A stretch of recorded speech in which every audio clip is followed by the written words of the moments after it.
ñu ñëw tey l'un des rares pays africains ou bien sinon le seul bu nar a imposer la cohabitation à un régime. Pourquoi cohabitation? Xam nga cohabitation du rek ñëw jël gouvernement bi déedéet.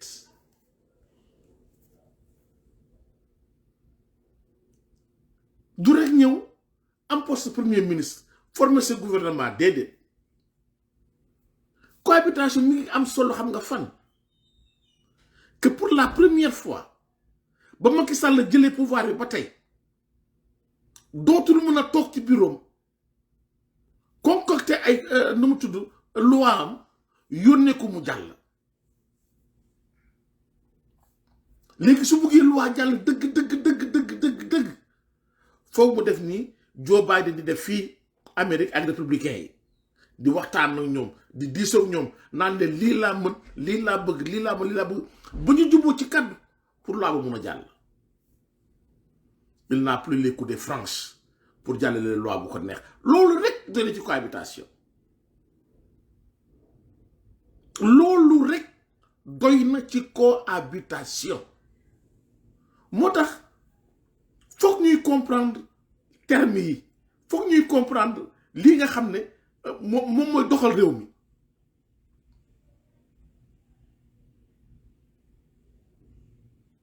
sama jarbaat Abdou Diouf ma koy nuyu lu bare xam nga ñu bëri dañuy yaakaar ne cohabitation mooy ñëw rek fexeel ba faagaagal le président de la république mettre ko les bâtons dans les roues loolu bu ñu ko defee defuñu ko président de la république mais dëkk bi la ñuy bloqué. mais tey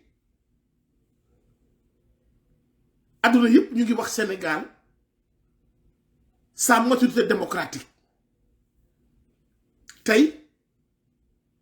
avec la nouvelle composition de l'Assemblée nationale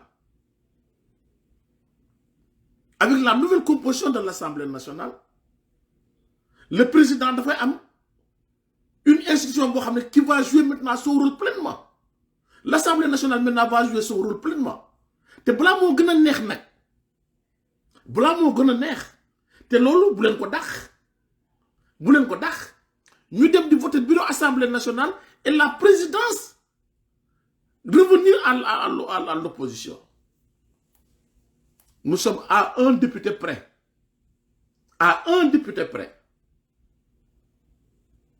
Nous sommes à un député près. Parce que ñaar ñi moom man Amath Diouf maa leen di garantiral ni Thierno Alassane Sall malgré lu ñu ko wax yépp ñun waa Yewwi du dem jàppale Macky loolu man mun naa leen ko garantir. Man mun naa leen garantir ni Thierno Alassane Sall ñun waxuñu ko lu ko ñee waxul defuñu ko lu ko ñee deful te il a porté le combat de l'opposition ba dem Assemblée nationale et il a des visées sur 2024. Thierno Alassane Sall du dem fekki Macky kooku man maa leen ko garanti léegi. Pape Djibril Fall moom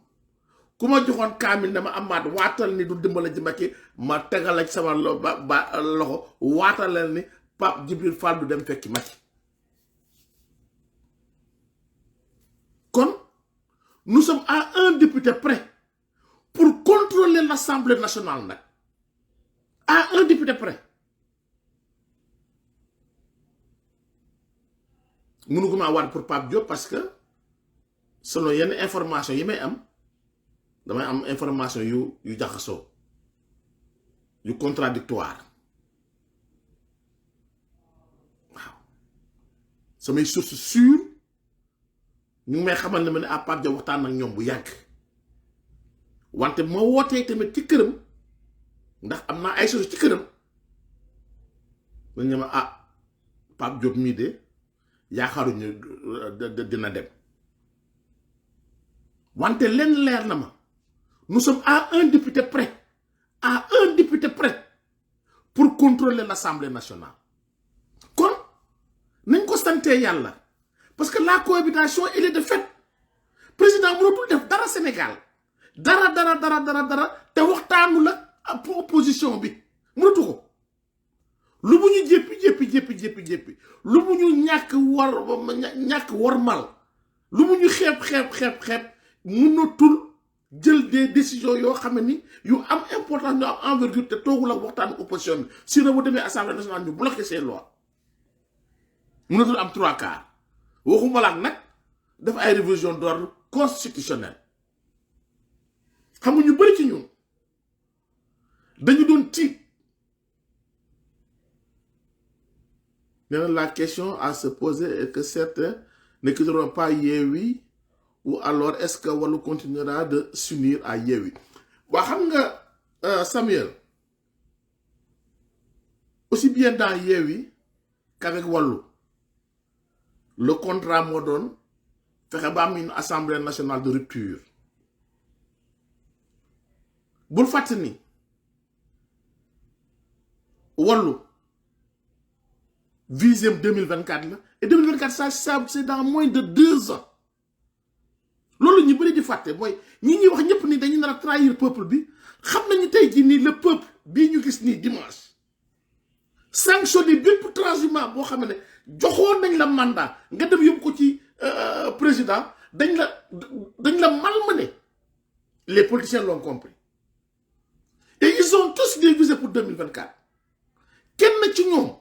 du jël risque ni kii moo tas la dynamique de l'opposition à l'Assemblée nationale mun nga ko tas mais tu es fini politiquement parlant parce que ce peuple sénégalais qui est mature aujourd'hui dootul permettre dootul tolérer di fal nit ne ko fal naa la maire nga gàddu sa mairie dem jëbal ko président fal naa la député nga gàddu sa député bi dem jëbal ko président ku ko def ku ne pare nga ci nee na saa waaye Pape Diop ira les joindre possible duma ko waat mais kenn Alassane Sall moom mun naa laa waatal ne du dem Thierno Alassane Sall moom mun naa laa waatal ne du dem fekki Macky Sall Pape Djibril Fall mun naa laa waatal ne du dem fekki Macky Sall kon nañu croiser les bras parce que dafa doon ni ay négociation rek la président Macky day ñëw proposer Pape Diop ñu war a dem proposer ko ça dépend nag parce que moom xëy na amatul visée 2024 ça dépend lañ koy proposer mais il faut que ñu nangu def sacrifice proposition yu am importance parce que Macky dana ko proposer moom lu mu mën ak lu mu mënul mais nous sommes à un député près pour contrôler l'Assemblée nationale un député près kon nañu gën a continuer di sant yàlla di ko gën a ñaan nag dynamique bi mu bañ a tas bu leen am xel ñaar ci yeneen opposants yi du ñu ko def parce que am nañu visé 2024 c'est dans moins de deux ans Thierno Alassane Sall il va être candidat kon il ne sera pas celui qui va casser cette dynamique là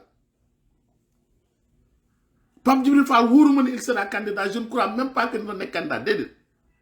mais il a un avenir à construire parce que ñëpp ne woon nañu ko ni nous avons le syndrome Tunkara dégg na ko bu dem xel la tabaarkalla macha allah yéen xam ngeen sama diggante xam ngeen sama diggante ak moom dañuy diisoo dañuy waxtaan di waxtaan ma xam ko nit ku jub nit ku ambitieux léegi kon jàngat bu njëkk bi mooy bien sûr que di ngeen gis waa Benno Bokk Yaakaar di jubilé di tëb di dal dañoo ñëkk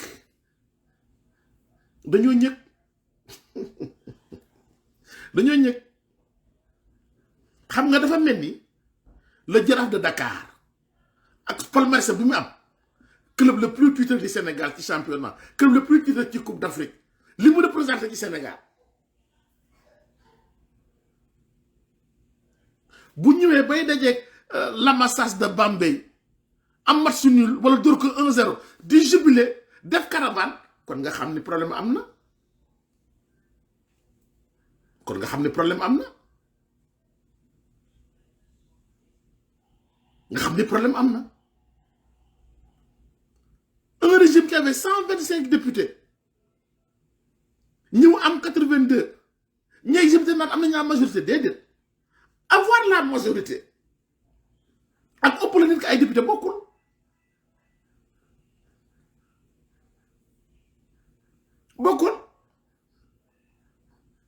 kii jiite tey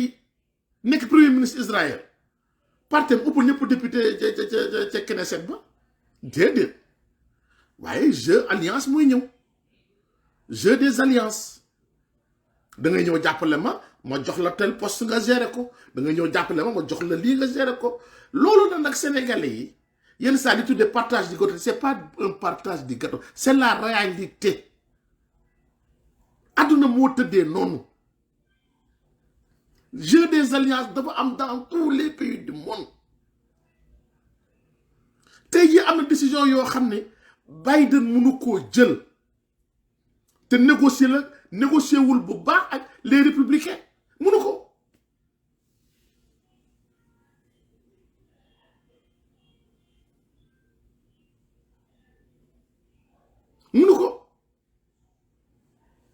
malgré que ni moom mooy le président des États-Unis malgré que mi ngi contrôler le Congrès malgré que mi ngi contrôler le Sénat mais le Sénat benn leen ëppale xaw ma ñaar 50 la à 49 munu ko loolu moo dal tey Macky Sall am na ay loi yoo xam ne dootu ko mën a jël te waxtaanul ak opposition bi ba convaincre leen donaa lay nekk nag boobaa opposition bi tamit danañ ko donc ñu nit loi yi bëgg nañu ko kon waxal say gars ñu voteel ñu nit ñu voteel la rokki mi rokk rek kon loolu sant yàlla la ndax dañ daan am régime yu leen am majorité mécanique di vote lu leen neex di def lu leen neex loolu moo jeex Sénégal nag te xoolal jeex na fi abadan daay man doot fi amati ce peuple là bi ma gis dootu fi amati xam nañ léegi enjeu yi xam nañ léegi naka la ñuy maanaam fexe ba protéger li nga xam ne moom mooy sunu démocratie kon sant leen ko yàlla nañu ko sante yàlla bu baax te xam ne li ci des yëpp rek mooy nag négocier ak Pape Diop bu ñu ko amul it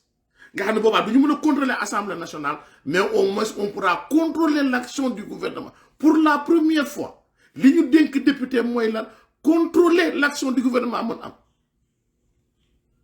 contrôler les politiques publiques di mën a am te ak député yii ma gis ñuy ñëw ñu ci mel ni ay ñoom Guy Marius Sagna ñu ci mel ni ñoom Abbas Sall ñu ci mel ni ñoom Barthélémy Dias ñu ci mel ni ñoom Abba Mbaye ñu ci mel ni ñoom Nafi Diallo bu PDS ak ñoom Mame Diarra Fam ah non assemblée bi dina liggéey de kontaan leen ci de lu waaye defoon ci campagne bi rek bay tey dañ ci am ndam na nga gën a fier ci yow ci sa bopp na nga gën a fier ci sa bopp kon bu leen kontaan leen jubilé leen am ngeen ndam bu kenn mënuta maanaam dindi am ngeen ndam dafa am nag loo xam ne guerre psychologique la actuellement la minorité détient le pouvoir Mame Loli Faye merci àdduna ma mën a dox tànk une Fayeen buy génnee fu baax fii àdduna gu tànk li ngeen xale ba Fayeen buy génnee fu baax fii nii c'est-à-dire que li ma wax sànq yëpp da ko résumé ci benn phrase la minorité détient le pouvoir non kii santul Faye xam naa da koo jël noonu rek wala mu nekkoon turandoom ñu kii ko mais santul Faye Faye mënul génnee fu nooy fii non mënta ne Ngóora Seen Ngóora non Faye mënul génnee fu nooy fii loolu li yow santoo Faye elle a tout résumé elle a tout résumé sama wax ci bari ji yépp nekk fi 15-20 minutes di wax mu ñëw résumé ko en une phrase la minorité détient le pouvoir voilà il assez parce que kii am pouvoir mooy ki nga xam ni doo def loo ko tàgguwul doo mën a def loo yëgluwul ak moom. On avait un président qui s'était juré de réduire l'imposition à sa plus simple expression. Sa plus simple expression. Lolo moko ba ñep dégg ko. Mu togaat ci benn ndajewu benn boko yaakaar mi ne nous avons et le pouvoir et la force. Nous allons faire subir. Dem leen ngeen xool subir lu muy tekki ci français. Nous allons faire subir à la minorité la loi de la majorité. te yàlla ñëw jox ko assemblée nationale boo xam ne il n'a que 82 députés 82 députés même bu demee jël ke am ñëw nekk am majorité du mun def dara c'est-à-dire qu'il va sauver les meubles mais de fait dootul mun def dara. moo tax ma ni na seen xel dal ci Thierno Alassane Sall gars ñu naan wéy li ngeen fiy waxante mais man dama am soxna man Amath Diouf bëgg ko lool nag dama am soxna bëgg ko lool waaye yenn saa ñu waxante yenn saa ñu defante yenn saa ñu jàppante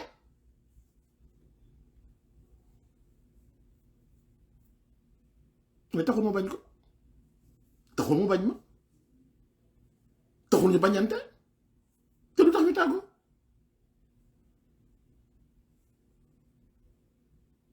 waxante nañu ak Thierno Alassane Sall ñu ci bëri ci yéen jug ngeen attaqué ngeen Pape Djibril Fall mais xam na ni démocratie moo doxee noonu te moom ci waxam Pape Djibril Fall loolu da koy forcer loolu ci moom da koy forger mu jël ko nag avec philosophie.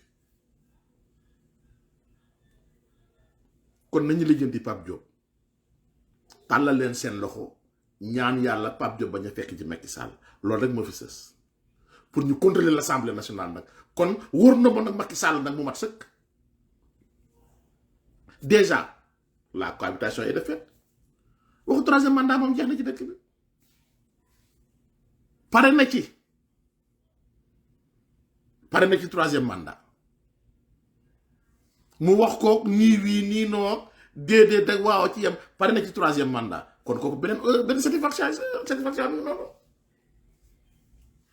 kon est-ce que seen dimanche bi daal pour tout résumer satisfaction totale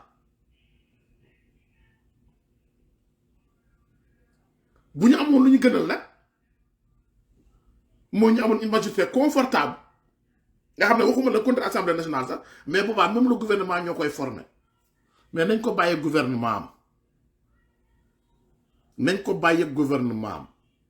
man leen rek laay ñaan waa opposition bi non jaara man dégguma taas wax ko de yooyu dégg yaa ko dégg mais dam c'est-à-dire que ni ma gisee nit ki non du dellu Benno Bokk Yaakaar parce que ñun waxuñu ko lu ko waa Benno waxul ndax Benno dañ ko doon jéem a toroxal dañ ko dàq ba ci ko ndar kam mi ne dafa démissionné ñu ne ko démissionné wala dañ laa dàq ñun du ko Benno wax ñun waxuñu ko yenn wàll lu ko Benno ñun dañ ko wax Benno da koo def te ci naa la Sall Sall comme ni ko il a des vies sur 2024 il sera candidat en 2024 donc bépp acte bu muy posé fu mu toll nii bu ñëwee rejoindre la grande condition mais boobaa dina ko dooleel dina ko dooleel nag way xam nga lu tax jaar mu koy dooleel xam nga lu tax mu koy dooleel foofu day am retour de bâton dafay am retour de bâton jaar xam nga lu tax parce que on les avait accusés ñun ñëpp on les avait accusés de travailler pour Macky Sall su amee grandeur taxaw ni maa ngi ci biir opposition bi malgré que li ñu ma wax ah non da ci am ay retombées nag da ci am ay retombées kon kooku moom bu ñu am xel ñaar ci moom il va travailler avec l'opposition Pape Djibril Fall va travailler avec l'opposition dañu croiser les bras ñaan ci yàlla Pape Diop fekk si ñu jël assemblée nationale contrôlé ko nag jàkkaarloog Macky Sall di ko won yoon bi nànk di ko won yoon bi nànk ba 2024 mu abal ñu organiser suñu élection libre démocratique et transparente duma ku mën sa morom duma boobaa lii rek la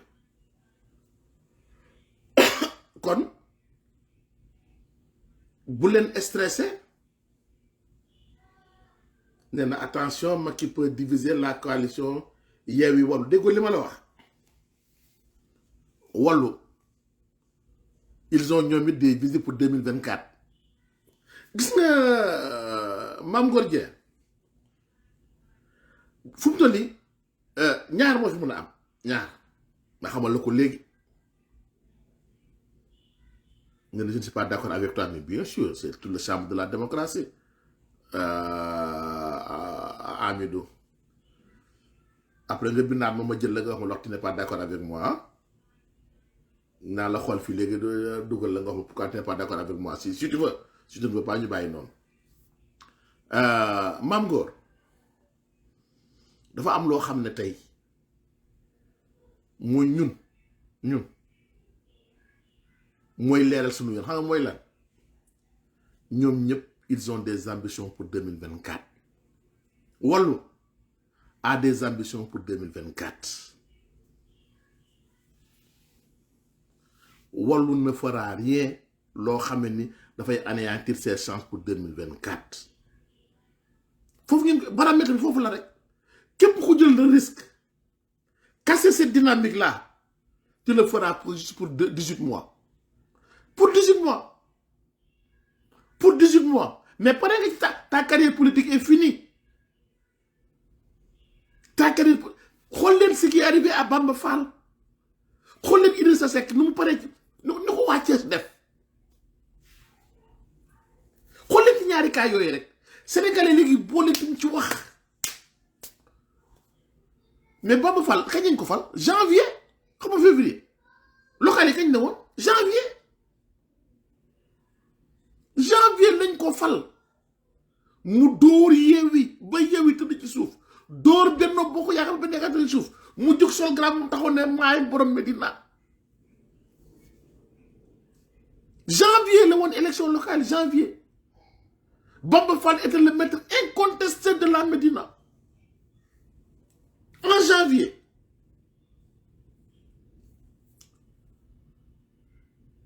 février mars avril mai juin juillet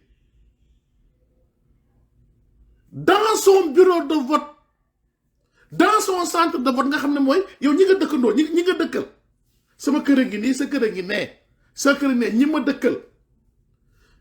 di gisandoo chaque jour di añandoo di reerandoo di naanoo ataaya ñooñu ñoo ko làbbali ba mu ne ñooj xam nga sax bu pertoon yeneen centre de vote yi ñu ne yeneen centre de vote mais fi mu dëkk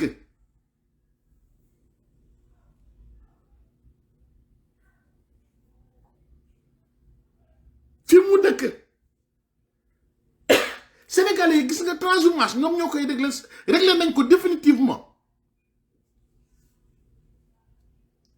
ku ñu fal nag député soo bëggee sa carrière jeex neel Macky maa ngi nii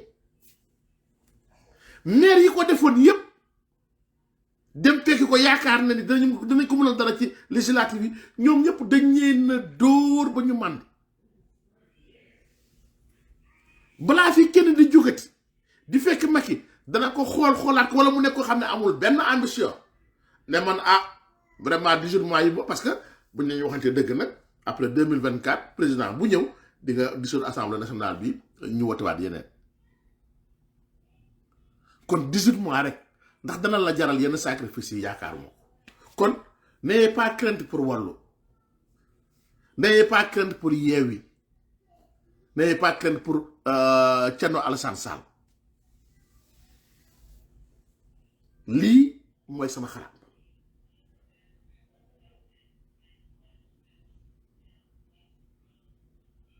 ñu ko ne nag di ñaan yàlla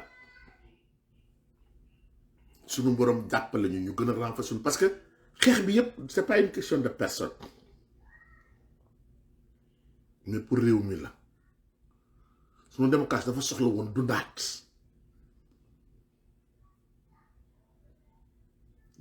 dundaat kon jàpp leen ni am ngeen ndam de noo jaara da ngeen am ndam mu leer nañ ngeen am c'est-à-dire que nag am li nga bëgg day wute ak yenn saa am li fi neex li la yàlla suñu borom jox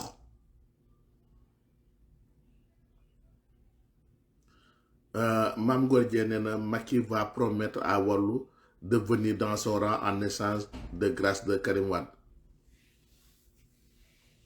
Mame Gor dama ne la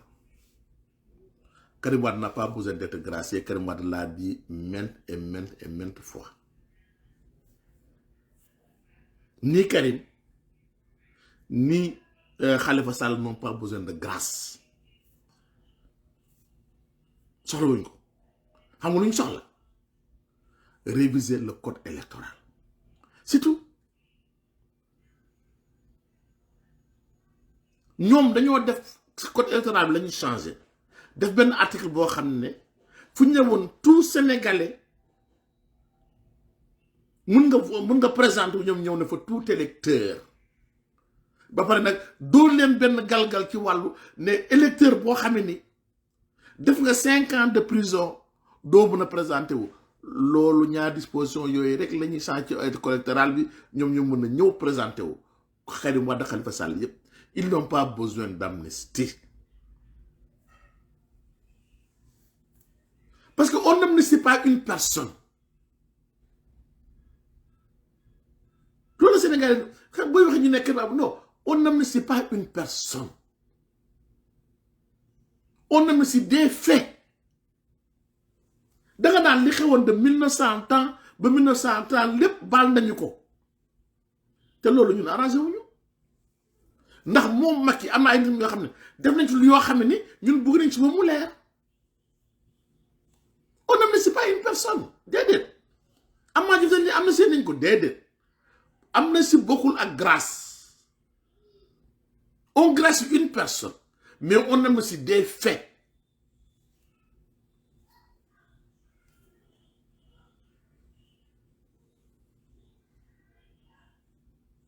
on amnistie des faits.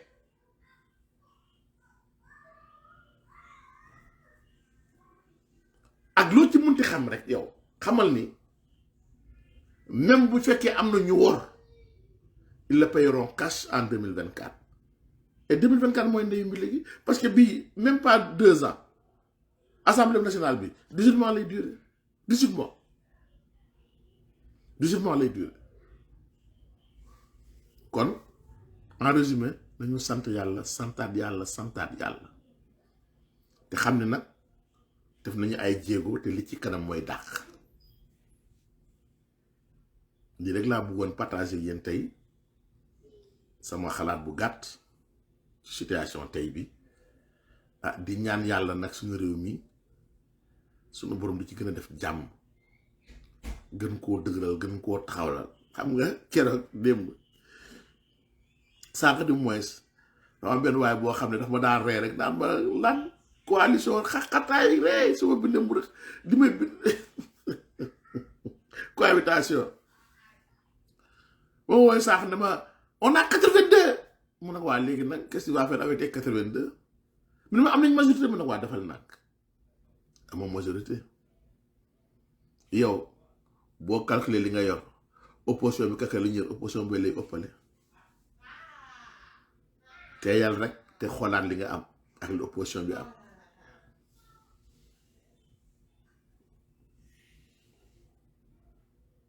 mais nag danaa dénk sama bopp dara dénk leen ko yéen tamit on s'est pas battu pour avoir le pouvoir juste pour avoir le pouvoir déedéet On veut un changement réel pour ce pays. On veut que ce pays soit un modèle de démocratie, un modèle de transparence,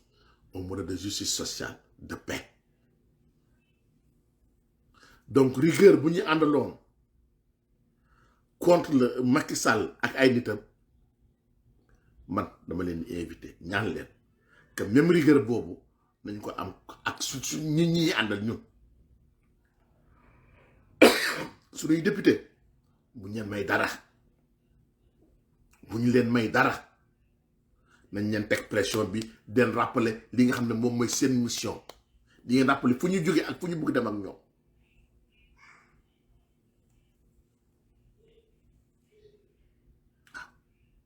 On ne s'est pas battu juste pour avoir le pouvoir d'aider. On veut que demain, nos enfants, nos petits-enfants, puissent vivre dans un pays où nous dund parce que boobaa rek kon ñu échoué. Suñuy doom bu ñu ñëwee suñuy sët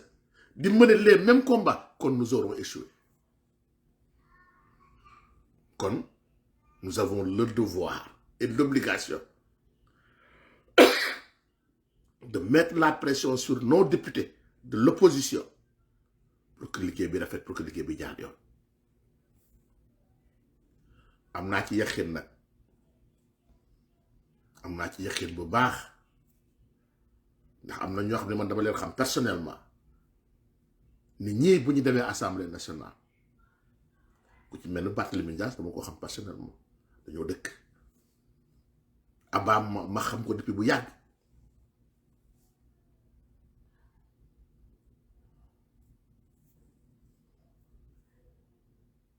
Pape Djibril Fall tamit macha allah kon nous aurons une assemblée nationale de qualité wante nag qui aime bien châtie bien la tubaab bi wax kon ñu du ñen may dara jërë ngeen jëf yal na leen yàlla defal jàmm la suñu borom defal jàmm Sénégal ba fan yi ci kàttanu borom bi maa ngi sëq rek xam nga soj bi nañ dellu si waat gën a yaatal waxtaan bi ndax dama fi commencé gis ay boy yabaate quoi ay Omar Wat bu Canada te man xam nga boy yooyu les boys canadiens là c'est mes esclaves de couleur de Canada là damay bëgguma seex ak ñoom jotaay daal bëgguma seex ak ñoom jotaay moo tax foog ma arrêté live bi fii waaw ndax dañ lay dugg yàpp la te xajoo ma ko ñoom quoi xajoo ma ko ñoom. Nous avons une démocratie triomphante tout à fait ay ñoom booy seen mission yooyu xam nga alors Bintou Cissé madame Cissé borom jëppal nuyu naa la sama cousin dafa teex ñëw na ziar cousin maa ngi ni soog a pare ngay soog a ñëw mais na cousin foog taay ma organiser benn waxtaan bu am solo suñu biir invité leen nag ñu def benn plateau bu yànj ci Zoom bi ñu waxtaan mais nag encore une fois de plus félicitations yéen ñëpp seen taxawaay c'est une victoire pour le peuple sénégalais mais c'est une victoire de tout un chacun ku ci nekk wax nga ci ku ci nekk def nga ci ku ci nekk jéem nga ba mu des Samy Sow moom rek moo jéemoo waaye c'est une victoire man de tey maa ngi mel jour bi Sénégal di gagné Coupe d'Afrique barki Nabi Moustapha comme jour bi Sénégal di gagné Coupe d'Afrique bañ joxee résultat yi lu ma doon bañ nañ mooy ñu ne am na 84 wala 85 te xam naa ne mënul woon ne maa ngi mel jour bi Sénégal di gagné Coupe d'Afrique je suis aux anges te ñu koy sant yàlla di ko sant yàlla bu baax a baax jërë ngeen jëf je vous donne rendez-vous très bientôt Samy Sow moo yamaate dëgg mag bu dee ne man di def live bu ñëw naan ko fin xam ngeen waa Canada la xelal Omar war naan baal naa la baaloo kenn nga baalul jërë ngeen jëf yàlla leen yàlla defal jàmm et à très bientôt incha allah bye amaat